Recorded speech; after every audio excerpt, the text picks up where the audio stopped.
The LA Clippers just dropped their third game in a row, turning the ball over like crazy once again to the Oklahoma City Thunder in Oklahoma. Even with Paul George, they came out with a loss. How did it happen? How do they keep turning the ball over so much? And are there any positives to take from the losing streak in the game tonight? Gonna be talking about it all on today's Locked On Clippers. You are Locked On Clippers, your daily Los Angeles Clippers podcast. Part of the Locked On Podcast Network, your team every day.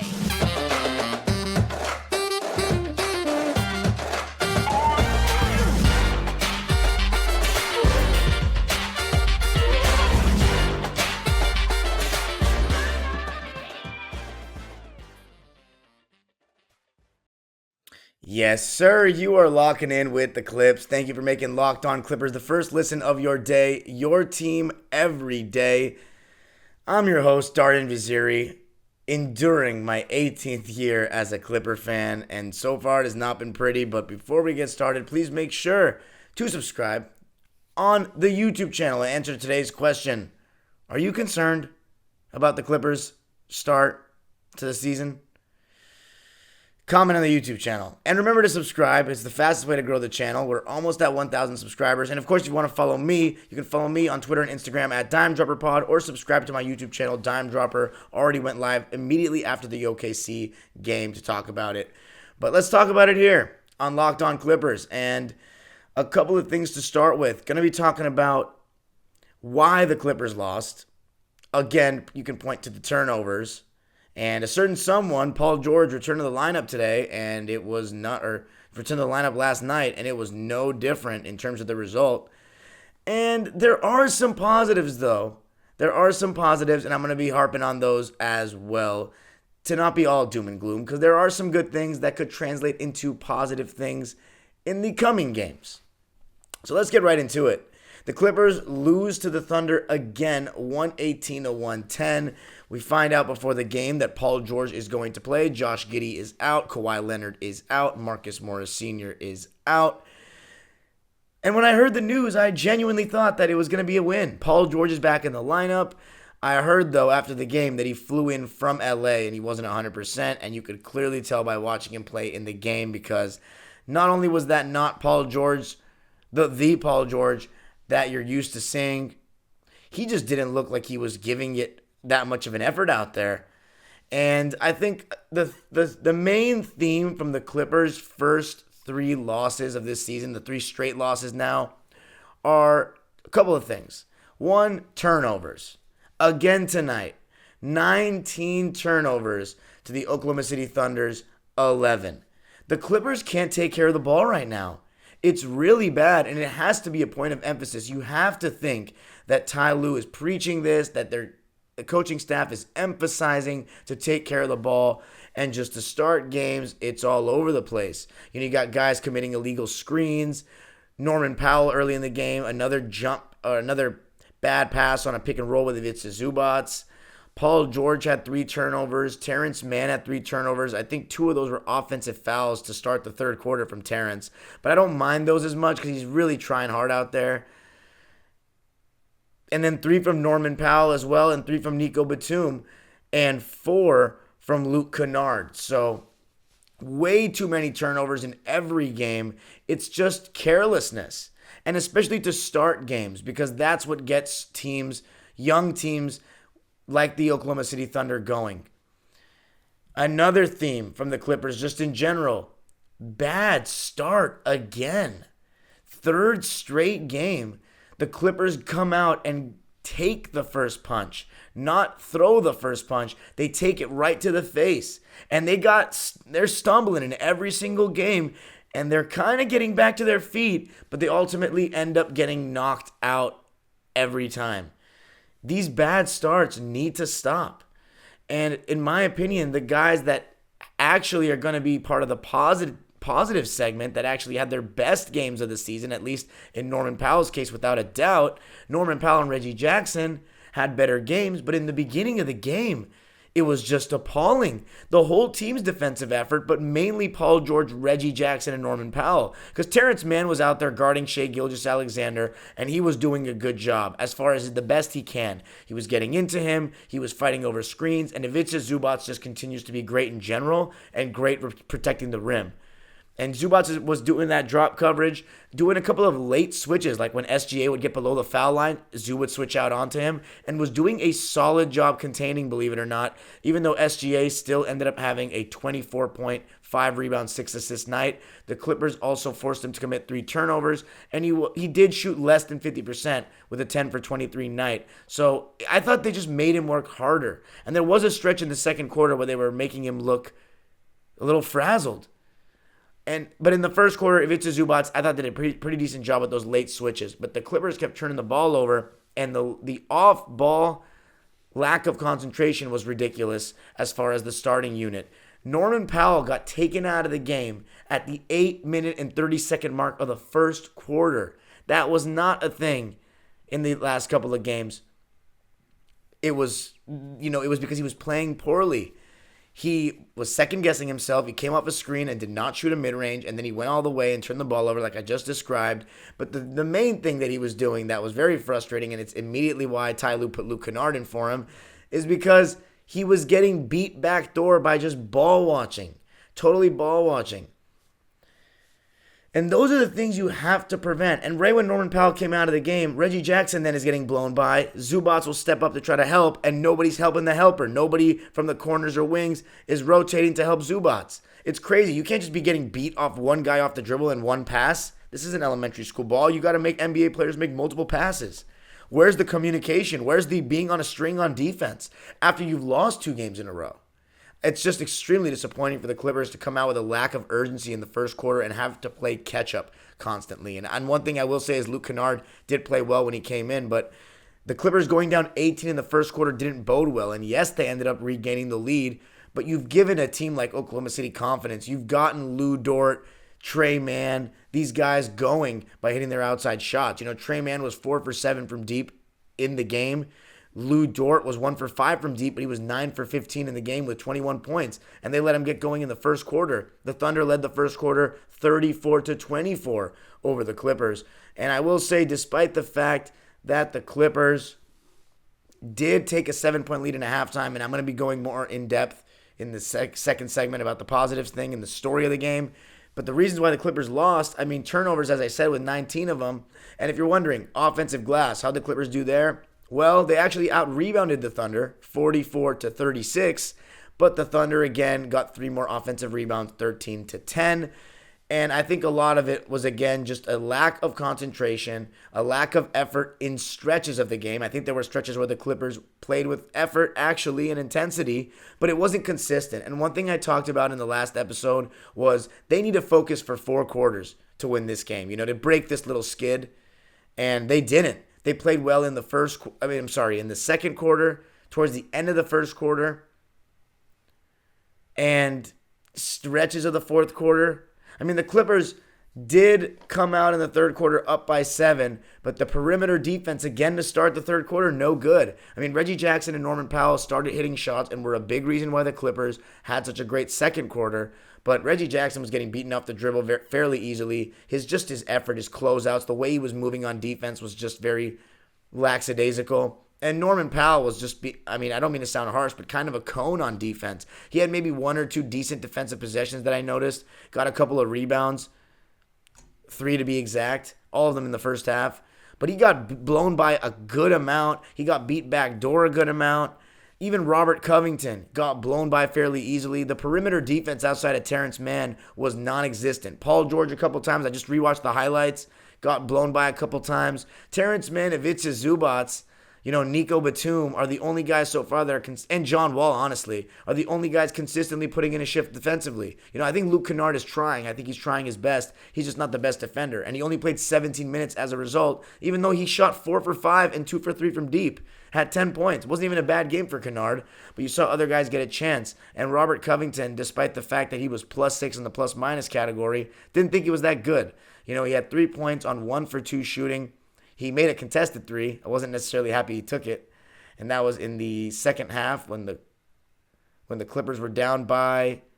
No, I'm sorry. It was in the first half to cut the Clipper deficit to 10. But there was one time in the second half where he was just ball watching on a shot, and somebody came right behind him on the Thunder, got an offensive rebound, and put it back up and in to put the Clippers down 5. And it was just a rebound that the Clippers needed, and just a play that you can't give up, especially when the Clippers got out-rebounded by so much in the Tuesday game against this very team. And losing to the same team 2 times in a row, especially a team you're expected to beat, there's got to be a sense of pride there that you can't let that happen. And another moral of the story, a recurring theme from both these games, Clippers shot 82 shot attempts. If you recall, on Tuesday they shot 83. The Thunder shot 110 on Thursday, and despite the fact that the Clippers reduced that number to 95, they're still getting 13 more shot attempts than the Clippers. More shots, more points. They only won by 8. So it's all about taking care of the ball mainly, but the perimeter defense could be better. And when Zubac goes out of the game, the interior defense is poor. Nobody's rotating. People are afraid to go up at the rim. I'm not seeing that many contests at the rim outside of like Nico Batum. And guys aren't taking charges or anything. It's just you pull Zubac, or you play small ball. The Clippers play small ball, and the guys that are playing small ball 5 are not doing anything to deter rollers. And plus, there are times where it doesn't seem like the team is on the same page communication-wise defensively. In the third quarter, the Clippers were all over the place defensively. It seems like they're not talking on certain switches and pick and rolls. They don't know their coverages all the time. There were times where they were blitzing SGA on screens, then other times where they were switching. And when the Clippers are switching, a lot of times they don't seem to know if they're switching 100%, and they're like winging it at times, because you see when you switch on defense, it's to take away any advantage in the pick and roll. There's a half a second when the screener comes off setting the screen, where when the defense is switching, you have just a second of daylight. And in those seconds of daylight, these Thunder players were not slipping the screen, but rolling immediately for that short roll, and Clipper players were not switching quickly enough and getting caught out, and then the Thunder are playing downhill 4-on-3, as if the Clippers are blitzing. Are you blitzing or are you switching? If you're switching, you can't be giving them easy rolls, and you got to stay attached. And the Clippers just collapsed on that end, and even though they cut the game down to 103-102, they just could not get stops. And Paul George laid an egg for his standards. I mean, 4 for 12. He clearly wasn't 100%, and it's tough when you have one star with no Kawhi Leonard, and he shoots like that and only shoots that little. And I'm going to be going in more depth about the game in general. You know, what did the Clippers do well in the second quarter, and how spaced out were Paul George's shot attempts? I actually kept a track of it, and you might be surprised at his shooting patterns. Going to be talking about that coming up. On Friday, I'm taking Jason Tatum to score over 20 points. I'm taking Giannis Antetokounmpo to have over 10 rebounds, and I'm also taking Trae Young to have over 10 assists. And where am I doing that? Doing that on PrizePicks. It's a daily fantasy entry app. And how does it work? You just pick 2 to 5 players, and if they will score more or less than their PrizePicks projection, you can win up to 10 times your money on any entry, and it's not competing against any person. It's just you versus the projections available. And PrizePicks offers projections on any sport that you watch. It doesn't have to be NBA. It could be MLB, it could be NFL, NHL, PGA, college basketball, college football, soccer, whatever you like. And entries can be made in 60 seconds or less. It's that easy. Safe and fast withdrawals. They're currently operational in over 30 states and Canada. Just download the PrizePicks app or go to prizepicks.com to sign up and play daily fantasy sports. First-time users can receive a 100% instant deposit matchup to $100 with the promo code LOCKEDON in all caps. If you deposit $100, PrizePicks will give you $100. If you deposit $50, PrizePicks will give you, you guessed it, $50. Don't forget to enter the promo code LOCKEDON in all caps at sign up for an instant deposit matchup to $100. All right, back to talk about the real sequences of the game, how it really went, what the Clippers did well in the second quarter to get back in the game and take the lead, and why they ended up falling short, and why Paul George just needs to shoot way more in games like that. But thanks for making Locked On Clippers the first listen of your day. For your second listen today, check out Locked On Sports Today. From the games that matter the most to the biggest stories in sports, go beyond the scoreboard and behind the scenes with local experts and insights only Locked On can provide. Locked On Sports Today, it's available on this app, YouTube, and wherever you get your podcasts.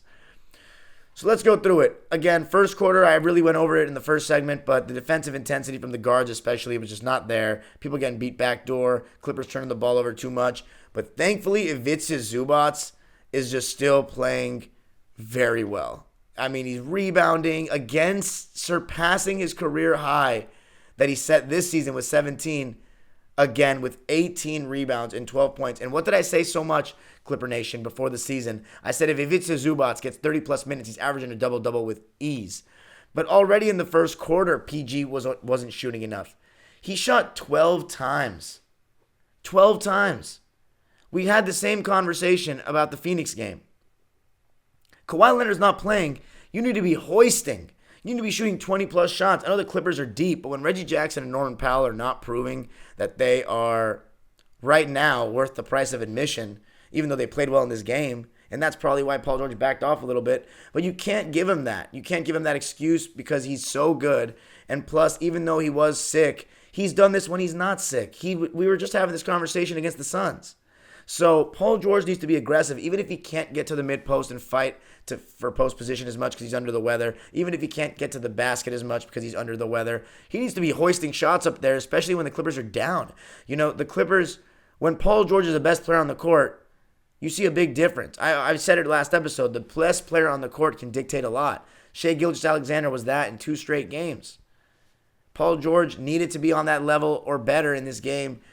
Not necessarily for the Clippers to win, but it really could have helped. He only shot 3 shots in each quarter. I mean, that's not acceptable for your best player, and I tracked him. So listen to this. He didn't shoot his first shot till the 7-minute mark of the first quarter.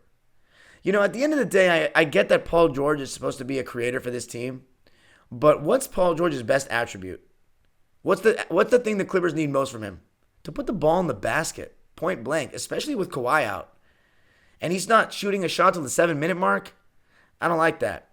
And then he shoots at the 5:50 mark and then 3:33 before he goes out. Just again, 2 minutes in between shot attempts with the 5:50 to 3:33. You're only shooting 3 times and you're playing 9 minutes in the first quarter. You're averaging a shot every 3 minutes with all the possessions in today's game. That's not good enough. And a big reason why they're not getting as many shots as you think, turnovers, some of which he's committing. And then he comes back in at the 8-minute mark of the second quarter and plays the rest of the half and only shoots 3 shots. And again, he doesn't shoot his shot, the first shot of the quarter till the 5:43 mark. So he doesn't shoot for the first 2.5 minutes damn near. Then shoots at the 4:40 mark and the 4:10 mark and then doesn't shoot for the rest of the half. I mean, come on. Third quarter, same thing. Subs out at the 3:43 mark. Doesn't shoot his first shot of the quarter till 6:43, and the Clippers were getting scored on. The game got close. OKC was on a run. He's not shooting his first shot of the quarter till 6:43. And then he shoots a minute later at 5:36, and then a minute later after that at 4:10. But you're playing 9 minutes basically, or should I say 8 minutes really if you round, and he's shooting 3 shots. And then he comes in at the 7:24 mark in the fourth quarter when you're hoping for a Paul George takeover, when the game's in the balance. He shoots at 6:22, 5:50, and then after that, he shoots 2 shots in 30 seconds, yeah. And then after that, he only shoots at the 3:34 mark. That was the last shot he took in the game. It was a 3 that he missed. And the Clippers, for the third straight game, waved the white flag. And that's just so disappointing for a team that is playing this lighter schedule to start the season. I kept saying 8-2, 9-1, examining the Clippers' first 10 games. And again, maybe I just got my hopes up too much. And that's the thing with the Clippers. When you get your hopes up, they tend to break your heart. When you don't expect, they tend to do magical things. And maybe I need to set my expectations lower, but why? This is the Clippers' championship roster that they've assembled. And when I say championship, I mean the best fit roster to build a championship. And yes, you don't win championships in October, but I'm not seeing the habits that I would like to see. I'm not seeing the urgency that I would like to see. And Paul George shooting 12 shots ain't it. But I think the positive, though, is when the Clippers went down 18, you saw Norman Powell make a three in transition, and all of a sudden his confidence came back. And that spark plugged the run. He was able to not only hit a three, but started getting to the basket. I like that curl play they ran for him with Zubac setting the screen on the left side of the court and Norman Powell curling to his right to get in the lane. It's a really solid play. It gives Norm a chance to get downhill and gives him an advantage. And then maybe if he can just get that pass down to Zoo, without turning the ball over, that could be a lethal play for the Clippers the entire season with shooters around him as well.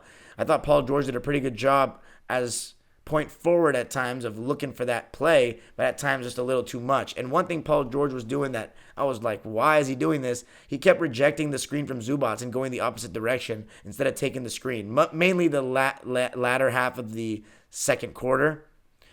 But I was like, come on, Paul. Get over that. Zubac is setting great screens so far this season. But speaking of Zoo, he's just been fantastic. He was part of that second quarter run. And you know who else was part of that second quarter run? John Wall. The Clippers went on a 9-0 run to start the quarter. Not saying to start it at the 12-minute mark, but early-ish in the quarter. And they cut the game down to around 10.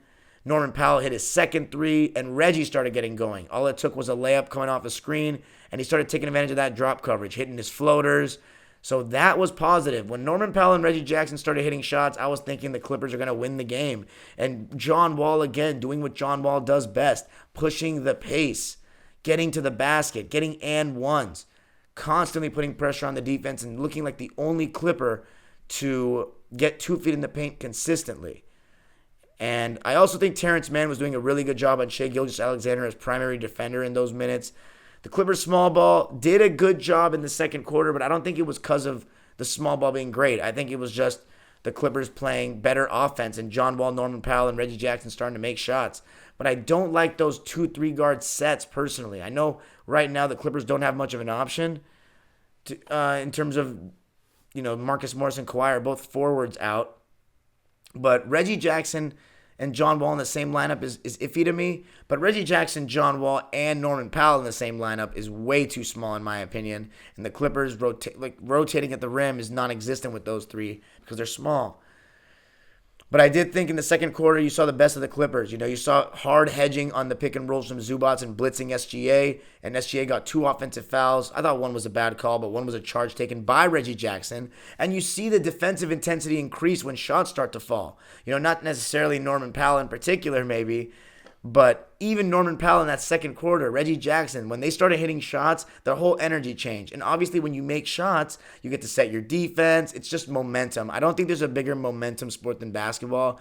Oftentimes when you make shots, it translates into defense. And when you miss shots, it gives the opportunity for the other team to not only be in transition, but catch your defense scrambling. And that happened a lot to the Clippers in the third quarter. But you saw more pressure on the passes for the Clippers, better defense, getting steals in the passing lanes. Reggie and Terrence Mann both got dunks off interceptions. Zoo was finishing well and guarding well. The Clippers led by 7 at halftime. But then the third quarter, they just didn't start very well. 4 offensive fouls to start the third quarter. 2 of them were offensive fouls. But offensive fouls by Terrence Mann, I should say. But they had 4 offensive fouls to start the third quarter, and that set a poor precedent. It was just like the first quarter. And again, as I said, Paul George not shooting nearly enough. And you got to also give the Thunder credit. They played well in these games. They were making shots. Pokashevsky was making threes. Trey Mann. These guys played well. Aaron Wiggins. These guys did play well. And some of them, I'm not going to lie, I hadn't really heard much of them before the season, but they played very solid in these 2 games and played with a lot of heart, and ultimately I think just played harder than the Clippers. Were more active, were more aggressive on the glass, and were better for consistent. Their consistent energy was better for 4 quarters. Their energy was more consistent throughout 4 quarters is what I'm looking for. But yeah, to finish off, I'm going to be talking about the positives for the Clippers that they can take into the next game, into the back-to-back on Sunday against the Pelicans and on Monday against the Rockets. Got to give you some positivity before the weekend, Clipper Nation. Going to be doing that coming up. So, let's take a final look at some of the positives. Reggie Jackson got back on track. You saw him hitting floaters in the fourth quarter. Just his defense wasn't very good. And I still stand by my take that I think John Wall needs to start. I think now, especially seeing the way the Clippers have started out first and third quarters, or at least the first and third quarter in this game, Reggie Jackson and Norman Powell is a little thin in the backcourt. And that's why I don't think Norman Powell should start. But he won't start when Kawhi comes back. It's just a matter of when. And which game will Kawhi Leonard play this weekend? Will he play, and John Wall as well?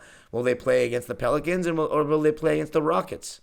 Should they play both of them on the same night or sit one of them one night and the other, stagger it? One, Kawhi plays against New Orleans, John plays against Houston. But then again, I think they want the full if they can have the full team, I think they want the full team because that's what they're going to look like in the playoffs. So, if they're healthy, of course. So they'd probably play them both on the same night and then sit them on the same night. If I were them, I would play them against Houston just to try to get a guaranteed win there. I just don't feel confident about the Pelicans game considering the recent history against them. But the pro for the Clippers is that Brandon Ingram is going to be out with a concussion. We hope he gets well soon. The news on Kawhi and Marcus Morris, I'm not sure. But Reggie Jackson and Norman Powell hitting shots in this game could bode well going forward for the Clippers, regardless of if they start or not. Reggie Jackson had 18 points and 4 assists, and he also didn't turn the ball over, which was great. On 8 for 13 shooting and 2 for 4 from deep. Didn't get to the foul line, but just to see him have an efficient shooting night from both 3 and the field and not turn the ball over is a big plus. He was minus 17 though in his minutes, and a lot of that's because defensively he needs to be better. He's not a great defender, but his effort can be better than that. I've seen it. And then Norman Powell, hallelujah, that he actually got to hit some shots in this game, and it totally changed his confidence. He had a nice Euro step going to the basket in the second half, a nice dunk baseline. It was just, he started to look like the Norman Powell from last season. 21 points for him. He was the Clippers' leading scorer, was 9 for 15, which is 60% from the field, 2 for 7 from deep, but he did turn the ball over 3 times. And his defense was not good enough either. But offensively, he started to get going. Ivica Zubac's been amazing in every game, honestly, except for the Suns game. I think he's been so great. And I think that he needs some help right now, point blank. He's anchoring the interior defense. When he comes out of the game, the Clippers are just getting scored on in the paint left and right. The defensive communication of the bench needs to be a lot better. They have to be sharper on those switches. If they're going to switch, they need to stay attached. They can't be giving guys free rolls to the basket like that, as if they're blitzing. It's just bad. And the rotations at the rim need to be sharper, and they need to go up and contest. If they're not going to have a rim protector in Zoo out there, and they don't want to play Musa, who I think should be playing for spurt minutes. If you're not going to put in a backup big, then you forwards that are rotating at the rim need to protect the rim better and go up there and challenge guys at the basket. But the thing about small ball lineup is your rim protection is supposed to be staying in front of your man. And right now, guys like Rocco, Nico, Paul George, they're getting blown by way too easily. And when the Clippers go to that small ball unit, I think that when they go there with wings and forwards more, it's much more effective than playing with 2 or 3 guards like Kennard, Norman Powell, Reggie. Yeah, you can switch some of those guard and guard screens, but those guys aren't great defenders. And Amir Coffey only got 6 minutes in this game. And I think that's very questionable considering the way he played last game. And in those 6 minutes, he was 0 for 3, but he was plus 9. So clearly he was part of a good lineup. And I think that's because Amir Coffey plays decent defense. There was one time where he had a nice contest. I remember it in yesterday's game. He had a solid contest. I don't know. It's just food for thought. Maybe he should play more. But John Wall and Zubats have been the standouts so far this season for the Clippers. Zubats had 12 points and 18 rebounds on 4 for 9 shooting. Still should have gotten more foul calls. He was 4 for 6 from the line. Should have gotten 10 free throws at least. But you know with Zubats, he just gets brutalized by the refs, by the other team, and the refs don't give him anything. John Wall, 17 points, 4 rebounds, and 6 assists. He only had 1 turnover. He was plus 7. Again, John Wall in the plus category. 6 for 12 from the field. The only thing I'll say about John is I don't think he should take contested threes. I really don't. He made one of them, but he was 1 for 3. Not a great percentage. I think he should only take open threes. And even though sometimes I really love when he pushes the pace 90% of the time, but there are times where we have no numbers. I think he should slow it down. But overall, 17, 4, and 6 in 21 minutes. Reggie played 37 minutes. I just can't wait till we can have John Wall playing more than Reggie because he's clearly better. He's better on both ends. He gets in the paint. And I just really love the way John Wall's been playing. You've got to be encouraged by that. So, as for the Clippers, they did not play well in this stretch. They could not get stops at the end of the game, and they started turning the ball over too much in the fourth quarter. They got outscored 29-23 in the fourth, and overall in the second half, they got outscored 50-67.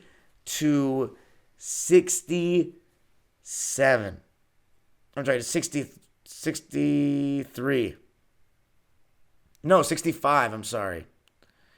Yikes, my math. Not great at this time of night.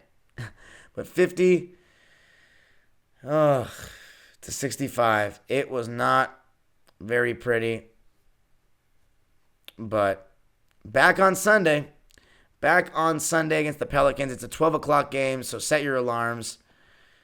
12 o'clock, New Orleans. Maybe no Kawhi. Not playing well. I want to be more positive, Clipper Nation, but I am nervous about that game. It would be just nice to see the Clippers get out to a good start and show some urgency to start the game. You know, the Pelicans are playing good basketball.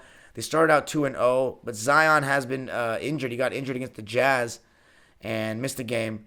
So we'll see how they look. They're going to be ready, though. They're an energetic team. The Clippers should have a little bit of ill will towards them because they lost in the play-in the sense that they should be playing hard in this game. But they didn't play very hard against the Suns, and they lost them in the conference finals 2 years ago, last time they made the playoffs. So I'm not expecting much. But remember, again, to comment on the YouTube question. Are you concerned right now?